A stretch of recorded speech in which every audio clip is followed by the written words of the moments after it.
Welcome back. Today we have a preview for a brand new game on Kickstarter from Inside Up Games. It is called The Quick and the Undead, and it is a 2 to 6 player game that has both worker placement and take that. Yeah, this game mashes up undead or zombies with the old Wild West theme, and there's, like Jeremy said, a little bit of worker placement, but a lot of take that. And as we say with all of these previews, this is a Kickstarter prototype that you see in front of you. Make sure you guys go to the Kickstarter page to see the final version. All right, so to begin, each player is going to have one of these cards in front of them, and these cards are going to represent your ability to do damage to the various zombies. You're going to be placing bullets on these locations, trying to roll the combination of that die with the bullet placement to do damage to these areas on the zombies.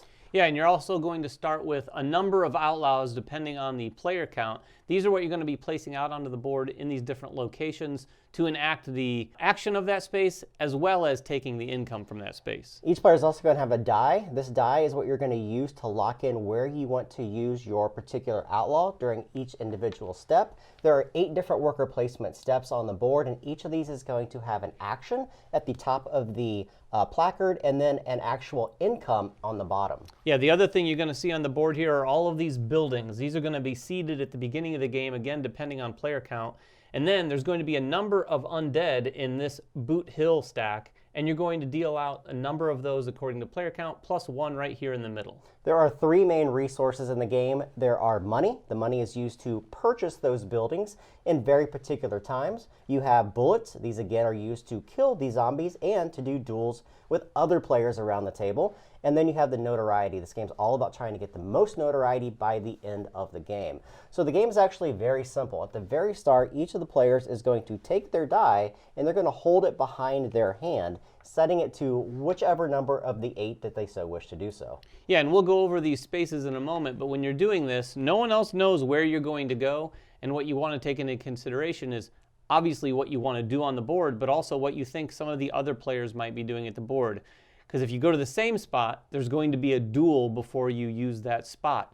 Also, there are some spots that interact with some of the others. You might go to a spot that affects someone else at another spot. So we'll go through those spots right now. Now, before we get into what's going to happen once you reveal these, know that each round within the game is going to be represented by 3 phases of this, where each player is going to hide that die, place their outlaw on the board, and act those actions for 3 times. So you'll have 3 outlaws on the board before you're going to pick all those up and refresh and keep going.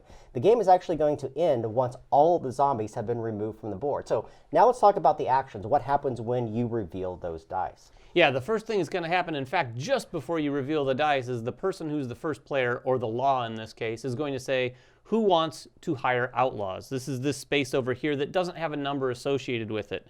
Anyone who wants to do that is actually going to take the die out from behind their hand and place it there instead of one of their outlaws. This space is going to allow them to purchase new outlaws or hire them.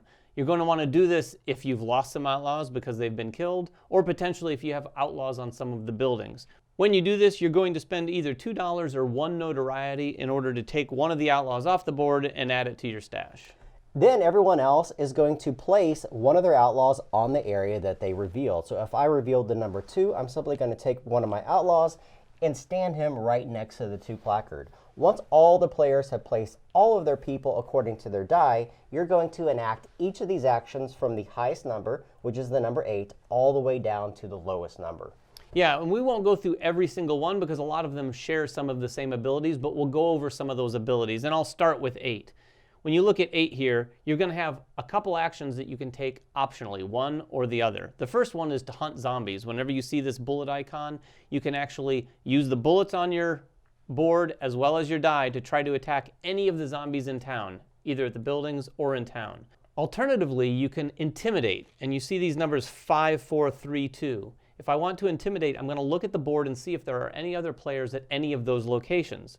I can see there's one at 5 and there's one at 2. I can choose one of them and intimidate them.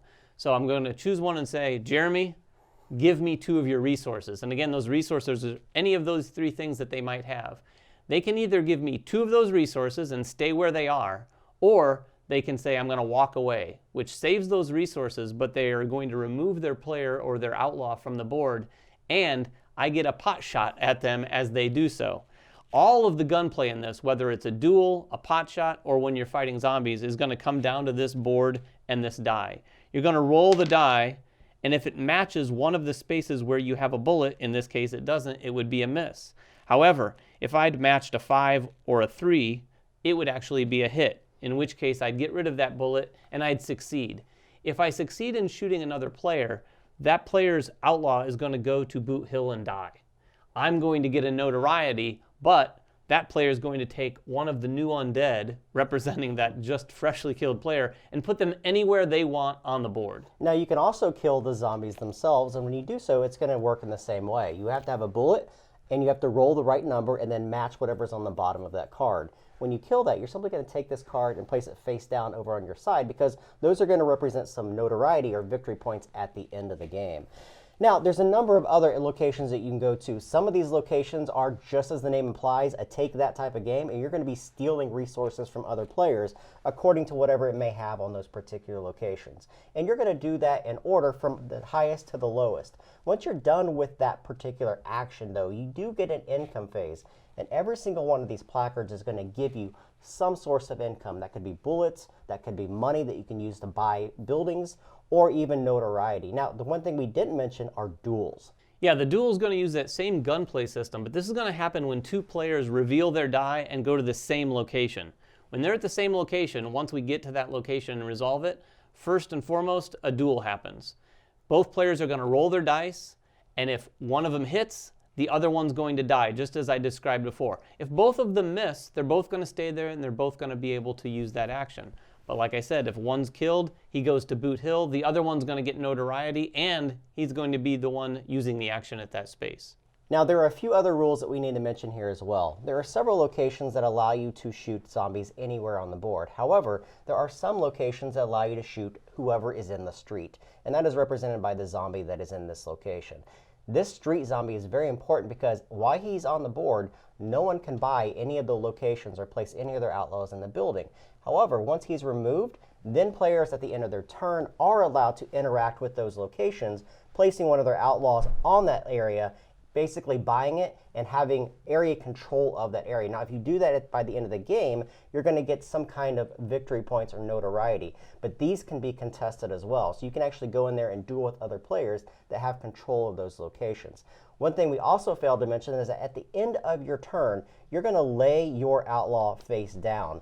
That's important because you're going to play 3 rounds of this, and you're not allowed to place in the next round in a location where you already have a laid down outlaw. Yeah, so that gives all the players at the table a little bit of information as you go through the day and those 3 rounds of putting outlaws out on the board.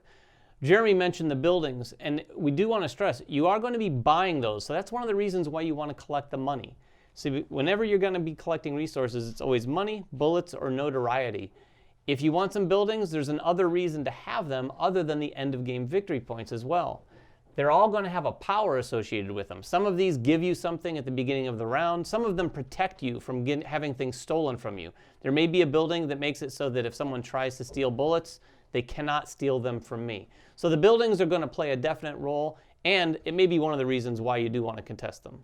And you're going to continue doing this until all the zombies have been eliminated from the main board, not including any ones that are face down in Boot Hill. Then you're simply going to add up all the victory points that you've collected from the zombies that you've destroyed and the locations where you have control of. And the player with the most victory points is going to win. So that is the Quick and the Undead from Inside Up Games. It is currently on Kickstarter. If you have any questions about the game, make them in the comments below. Subscribe to us, follow us on Twitter, like us on Facebook and everything else that we do, and we will catch you guys next time. Bye-bye.